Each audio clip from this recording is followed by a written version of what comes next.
दोस्तों, हमें हमेशा अपने परिवार और प्रियजनों का साथ देना चाहिए, खास तौर पर तब जब उन्हें सबसे ज़्यादा हमारी ज़रूरत होती है। हमें हमेशा याद रखना चाहिए कि जिन माता पिता ने हमें जन्म दिया है, हमारी देखभाल की है, हमारे लिए अनगिनत त्याग और बलिदान दिए हैं, जब वह बूढ़े हो गए हैं तो हमारी जिम्मेदारी बनती है कि हम उनका ख्याल रखें। दोस्तों, बुढ़ापे में औलाद साथ क्यों छोड़ जाते हैं, आज की वीडियो में हम यही जानेंगे। तो वीडियो को अंत तक जरूर देखें, क्योंकि बुढ़ापा आना तो सबका निश्चित है। जैसे दिन के बाद रात का आना निश्चित है और रात के बाद एक नई सुबह का आना निश्चित है, यह अटल सत्य है और यही सत्य है। जो व्यक्ति आज किशोरावस्था में है, कल प्रौढ़ होगा। धीरे धीरे समय के साथ वह बूढ़ा भी होगा। आप लाख चाहें फिर भी इससे बच नहीं सकते हैं। आपके पास चाहे कितना भी धन दौलत, शारीरिक ऊर्जा क्यों ना हो, इससे बच नहीं पाएंगे। चाहे किसी के पास अद्भुत ज्ञान हो, अथाह शक्ति हो, उचित गुण हो, सब का सब धरा का धरा रह जाएगा। बुढ़ापा आने से पहले आपकी जागरूकता बहुत जरूरी है, इसलिए कहानी को अंत तक जरूर सुनना। इस कहानी से आप जान पाएंगे कि बुढ़ापे में औलाद साथ क्यों छोड़ जाते हैं। तो चलिए शुरू करते हैं आज की कहानी। दोस्तों, किसी जंगल में एक बहुत विशाल बरगद का वृक्ष था। सभी अधिकांश पंछी उस वृक्ष पर अपना आशियाना बना रखे थे। सभी का आश्रय निवास था। सभी उसमें आकर विश्राम करते थे और उसकी छाया में आकर बहुत ही गहरा सुकून पाते थे। कई ढेर सारे पंछी तो इसे अपना अस्थायी घर मान चुके थे। जब भी वह इस वृक्ष पर रहते थे, उन्हें अपार आनंद की अनुभूति होती थी। जैसे कि यह बात सभी जानते हैं कि जब हम किसी विशेष जगह पर रहने लगते हैं तो उस स्थान से हमारा गहरा संबंध हो जाता है, एक लगाव हो जाता है। इसी प्रकार उस पर बसने वाले सभी पंछियों का भी वही हाल था। वे उस पेड़ से बहुत प्यार करते थे। एक दिन की बात है, उस जंगल के पर्यावरण में काफी बदलाव हुआ। बहुत लंबे समय तक वर्षा ही नहीं हुई। इस दौरान जंगल के सभी पेड़ पौधे सूख गए और हरियाली कम होती गई। वह बरगद भी इससे काफी प्रभावित हुआ। वह धीरे धीरे सूखने लगा। जैसे समय बदलता है, वैसे ही जीवन की परिस्थितियां भी बदलती है। जब उस बरगद का पेड़ सूखने लगा, उस बरगद के पेड़ में हरियाली कम होने लगी, तो जंगल के अधिकांश पंछी वह स्थान छोड़ दिया। उस पेड़ की डाली और पत्ती धीरे धीरे सूख कर गिरने लगे। उस समय वहां पर एक बूढ़ा गिद्ध भी था, जो कि वह कई सालों से वहां रह रहा था और पेड़ से गहरा संबंध जोड़ बैठा था। जब अन्य पंछी उससे कहने लगे कि वह भी वहां से चला जाए, तो वह इस बात पर राजी नहीं हुआ। उस बूढ़े गिद्ध की आंखों में उस पेड़ के प्रति अपार प्यार और समर्पण था और वह उस स्थल को छोड़ने के लिए सोच भी नहीं सकता था। उसने कहा, मैं इस वृक्ष के साथ हूं और हमेशा रहूंगा। देखो ना, जब यह वृक्ष हरा भरा था तो सभी पंछी इस पर आकर अपना बसेरा बनाते थे, लेकिन जब इसे आज जरूरत है तो सभी इसे छोड़कर जा रहे हैं। मैं नहीं चाहता जब इसे हम लोगों की सबसे ज्यादा जरूरत हो तो हम इसे छोड़कर चले जाएं।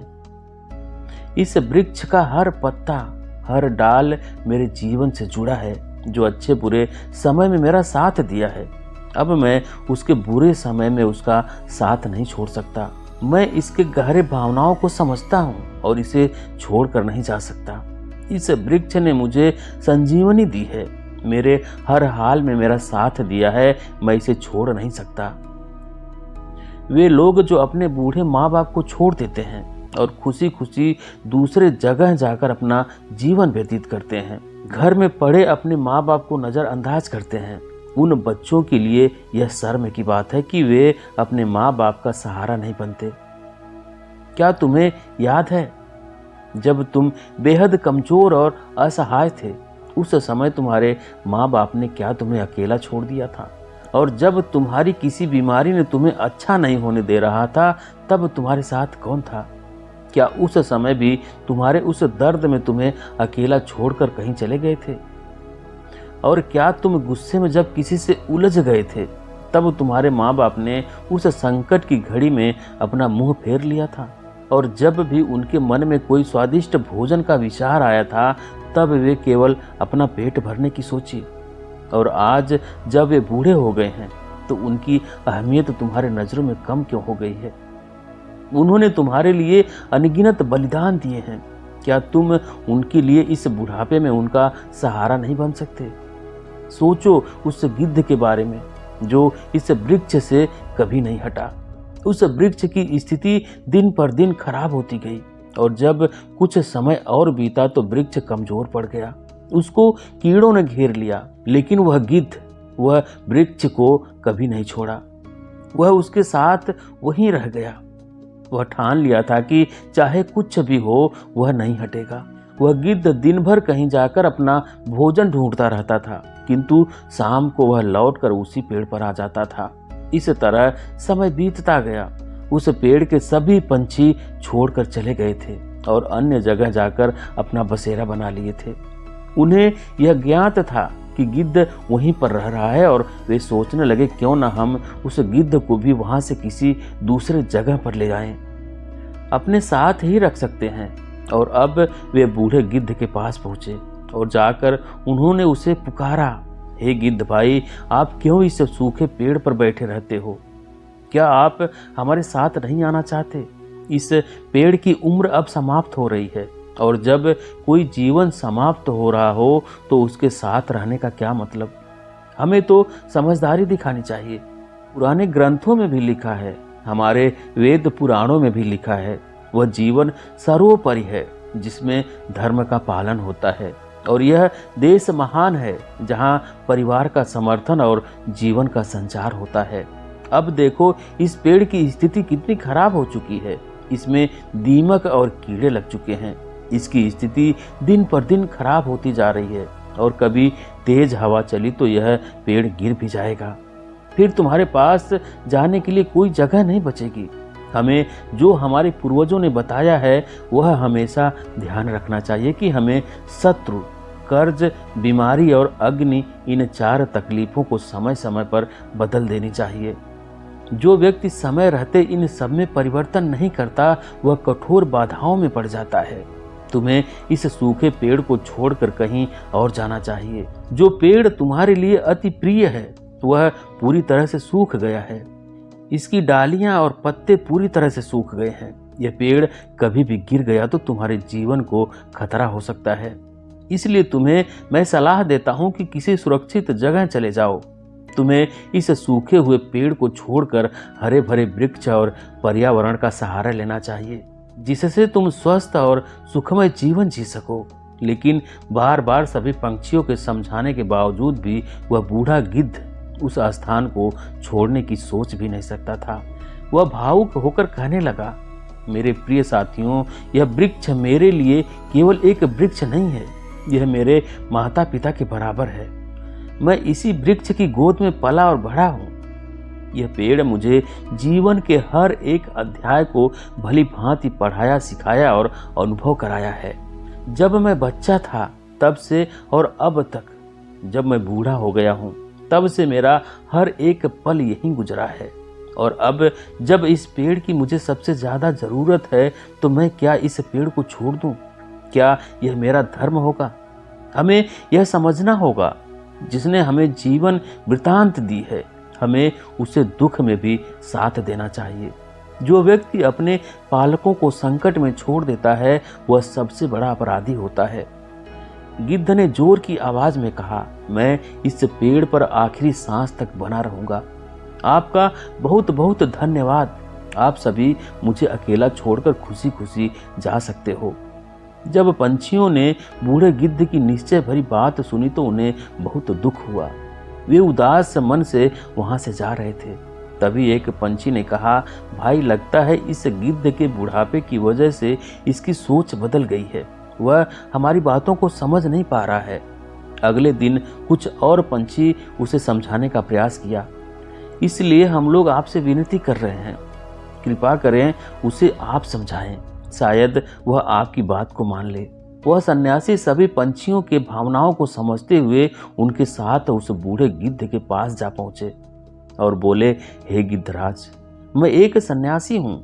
मैं स्वयं तुम्हें समझाने आया हूँ कि जो पेड़ तुम्हारे लिए अति प्रिय है वह पूरी तरह से सूख गया है।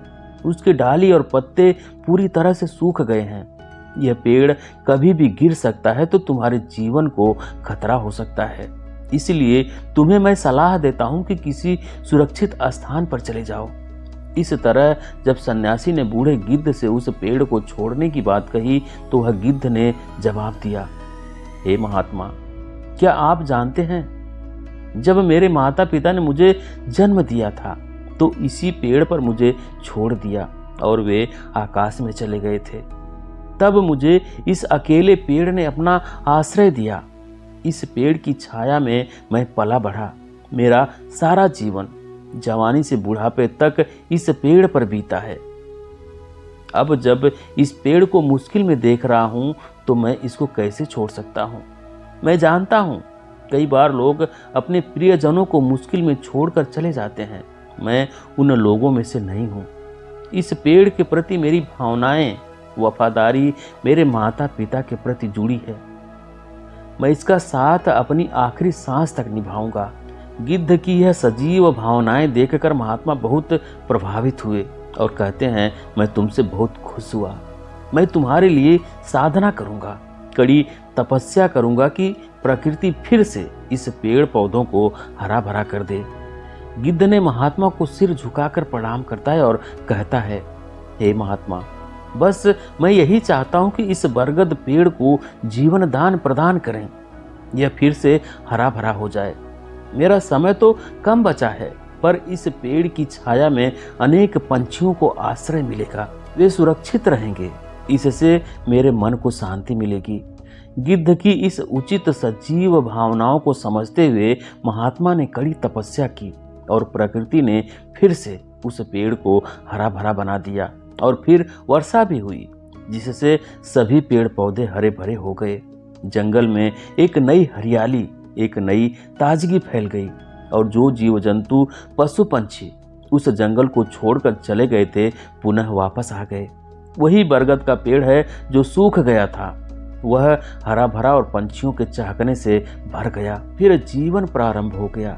अब उन्होंने फैसला किया कि वे सभी बूढ़े गिद्ध का ख्याल रखेंगे। बूढ़े गिद्ध की जरूरत पर भोजन और पानी उपलब्ध कराएंगे।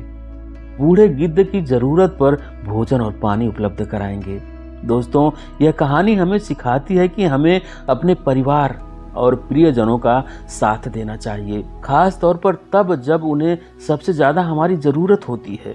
हमें हमेशा याद रखना चाहिए कि जिन माता पिता ने हमें जन्म दिया, हमारी देखभाल की, उन्होंने हमारे लिए अनगिनत त्याग और बलिदान दिए। जब वह बूढ़े हो गए हैं तो हमारी जिम्मेदारी बनती है कि हम उनका ख्याल रखें। तो दोस्तों, ये थी आज की कहानी। आपको कैसी लगी कमेंट करके जरूर बताएं। वीडियो को लाइक करें, शेयर करें और चैनल पर अभी तक नए हैं, चैनल को सब्सक्राइब नहीं किया तो प्लीज़ चैनल को सब्सक्राइब करें, बेल आइकन भी प्रेस कर लें ताकि आने वाली सभी वीडियो का नोटिफिकेशन सबसे पहले आपको मिले। वीडियो देखने के लिए बहुत बहुत धन्यवाद।